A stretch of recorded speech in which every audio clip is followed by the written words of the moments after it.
Sa video na to, gusto kong i-share sa'yo kung paano ako kumita ng $1,400. Kung convert yan sa peso, nasa mga 60 to 70,000 in 1 month, okay, sa YouTube automation, okay, gamit ang AI. Okay? Yung paggawa ko ng mga videos is AI yung gamit ko. Okay?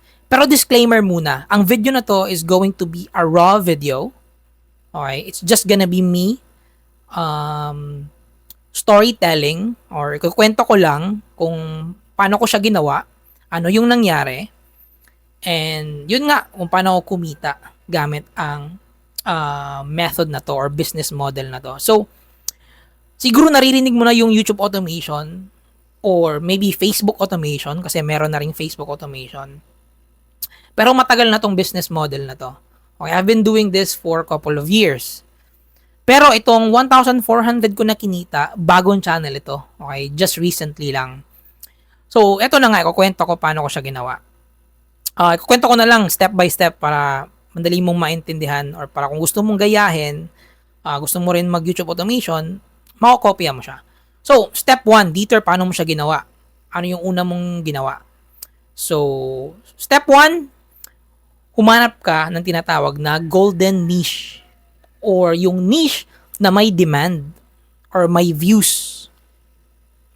So, yan yung pinakaunang dapat mong gawin or importante sa YouTube automation. So, Dieter, paano mo siya hahanapin? Actually, sa YouTube browse ko lang siya nakita. Okay?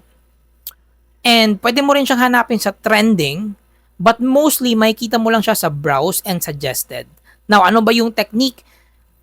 I-check mo yung channel, and kapag nakita mo na yung channel is bagong gawa pa lang, pero nakakuha siya ng madaming views, that means yung niche na yan is maganda. Okay, kung nakita ka na ng golden niche, ang gagawin mo lang dyan is i-confirm mo muna kung maganda ba talaga yung niche na yan. So, paano mo siya mako-confirm? Isi-search mo lang siya sa YouTube kung meron pa bang ibang channel na gumagawa ng ganyan na niche. Okay, so for example, ito yung channel ko. Yung channel ko is AI Stories. Okay? Yung AI Stories. So basically, yung content is napakadali lang gawin kasi AI lang yung gamit mo. So, AI Stories, nakita ko ng niche na gumagawa lang ng mga story, yung AI. Okay? Basically, yung mga pangbata na story. Okay?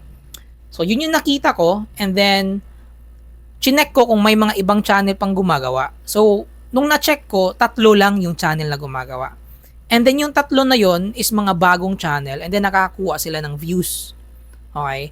So, that means that's a good sign. Okay? Na subo o na gumawa ka rin ng channel na ganyan. So, yun yung tinatawag na golden niche. Again, review natin. Step 1, humanap ng golden niche, magandang niche, yung niche na may demand. And para ma-confirm kung maganda yung niche na yan, is i-check mo yung competitor. Okay? Ilan ba yung gumagawa ng ganyan? Yung sa akin, yung AI story na niche, 3 lang yung gumagawa. So, gumawa ako ng channel. Ako yung pang-4. So, that means maganda yung niche kasi konti pa lang yung competition pero nakakuha ng madaming views. Okay? So, ngayon, baka sabihin mo, Dieter, paano mo nga nahanap yung niche na yan? So, nahanap ko siya actually accidentally lang sa browse or sa suggested. Usually, yun lang naman talaga yung paraan. Or you can use an AI tool. Okay, magbayad ka ng tool, pwede din naman yung ganon. Pero based from my experience lang, dun ko lang siya nahanap sa browse, sa suggested. Chine-check ko yung mga channel kung ilan yung competitors, ilan yung views, okay, kailan ginawa yung channel, bago pa lang ba siya nag-start. So, yan. Step 1. Step 2, okay, is of course, gawin mo na yung channel. Okay? Gumawa ka na ng channel, and eto, importante, dapat yung channel is hindi siya shadow ban. Okay? Nowadays, napaka-stricto na ni YouTube sa mga bagong channel. Okay? Kapag gumawa ka ng bagong channel, may possibility na hindi siya magka-views. Okay? Or ma-shadow ban siya pag hindi mo siya ginawa ng tama. Okay, so ito yung step 2 natin.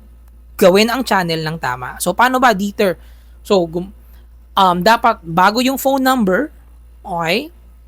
And then kapag gumawa ka na ng channel, wag ka muna mag-upload ng video.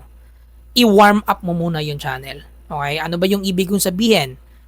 Dapat gamitin mo muna siya like a regular person. Okay? Like manood ka muna ng mga videos, mag-like, mag-comment, kung possible, mag-subscribe. So, ganon. Gamitin mo muna siya for at least 1 week or 3 days. Okay? Bago ka mag-upload ng content. Okay? So, yan yung warm-up. Okay? Step 2 natin. Now, step 3. So, eto na. Gagawin na natin yung content. Okay? Dieter, paano ba siya gawin? So, basically, kokopyahin lang natin yung mga channel na may golden niche. Okay? So, yun lang yung ginawa ko sa AI story. Kinopya ko lang siya. Hindi ko siya ni-re-upload ha. Importanteng hindi i-re-upload. Kopyahin mo lang yung style. Okay? Yung stories, pwede mo rin siyang kopyahin or i-rewrite using ChatGPT. Okay? And then, that's it. Okay? Kopyahin mo lang siya. From thumbnail, kopyahin mo rin, but hindi mo siya i-re-upload ha. Bawal ang re-upload. Kopyahin mo lang yung style. It's easy to do nowadays. You can just use AI. Okay? ChatGPT, Claude. Okay? Kopyahin mo tong style ng thumbnail. Ganun lang. Kasimple. Okay? Yan yung para step 3 natin ha. Create the content. Now, step 4. Okay? Dapat maging consistent ka sa pag-upload. This is very, very important. And 1 video a day lang. Okay? Hindi ka dapat, may iba kasi na sobrang excited na mag-upload ng 5 video kada araw or 2 video kada araw. Hindi.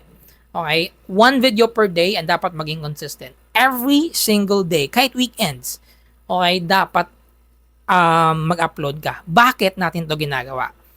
It's because kapag meron na tayong competitor, for example, sa akin, AI Stories, okay, may 3 akong competitor, so sila, alam na ni YouTube algorithm na AI Stories sila, ilalagay na sila sa browse, sa suggested. Okay? Kasi matagal na silang gumagawa ng AI stories.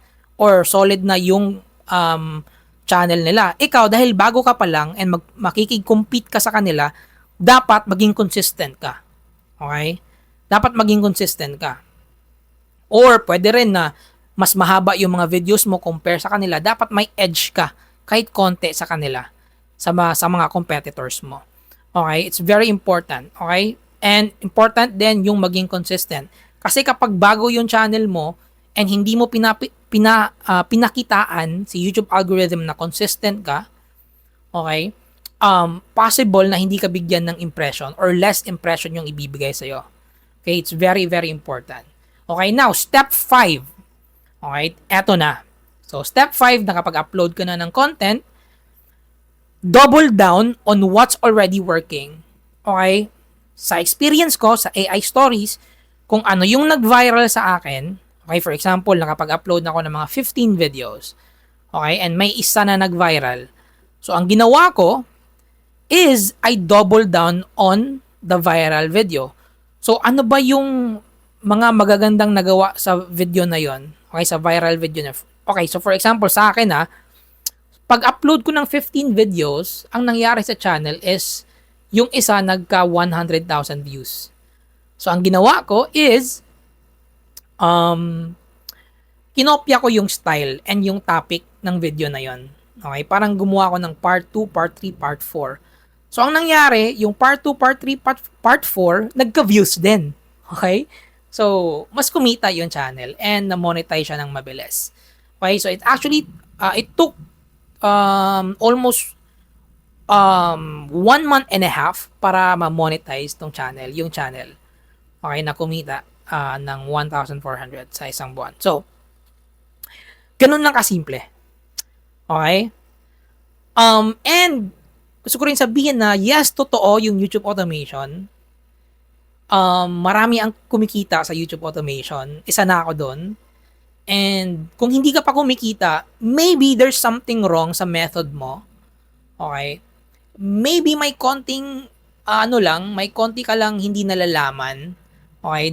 Maybe that's the reason why hindi ka pa kumikita. So, I suggest na ano ka pa, mag-aral, okay? Pag-aralan mo muna yung YouTube automation. Kasi it took me years din para matutunan yung YouTube automation. And totoo talaga siya. Okay? Alam ko maraming mga nagda-doubt na hindi daw totoo. But totoo siya. Okay? So ako, hindi ako nagbebenta ng course. Wala akong binibentang kahit ano. It's just me telling my experience. So, totoo talaga kumikita ng pera sa YouTube automation. Okay? Maybe in the future, I'm gonna be uploading, much clearer videos on how to do YouTube automation. For now, kung interesado ka sa mga ganitong klaseng topic, mag-subscribe ka na. Okay? Or kung meron kang tanong, i-comment mo lang, sasagutin ko yan. And yeah, sabay-sabay tayong kumita sa YouTube automation. So anyways, this is a raw video.